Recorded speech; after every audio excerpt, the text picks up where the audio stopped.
কখন বুঝবেন আপনার ইবাদত কবুল হচ্ছে কিনা?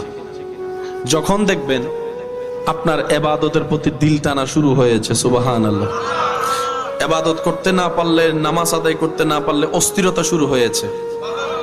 আপনার দিল রাতের ঘুম নষ্ট করে তাহাজ্জুদ পড়ার জন্য লোভ অনুভব করছে। 10 জনের সাথে আর আগের মতো বসে আড্ডা দিতে ইচ্ছে করবে না। কোথাও বদনাম করতে তো ইচ্ছে করবে না, শুনতে ইচ্ছে করবে না।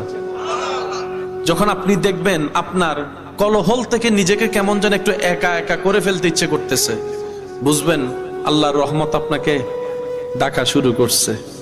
আয় বান্দা আয়, আমার রহমতের ভিতরে আয়, আমার রহমতের চাদরের ভিতরে আয়। যখন আপনার ভিতর আল্লাহর রহমতের ছায়া আসা শুরু করবে, তখন আপনার এই চোখ যেদিকে সেদিকে তাকাইতে ইচ্ছে করবে না। দেখলেও ভুল করে অটোমেটিক আপনার অজান্তে চোখটা নিচু হয়ে যাবে, আপনি বুঝতেও পারবেন না।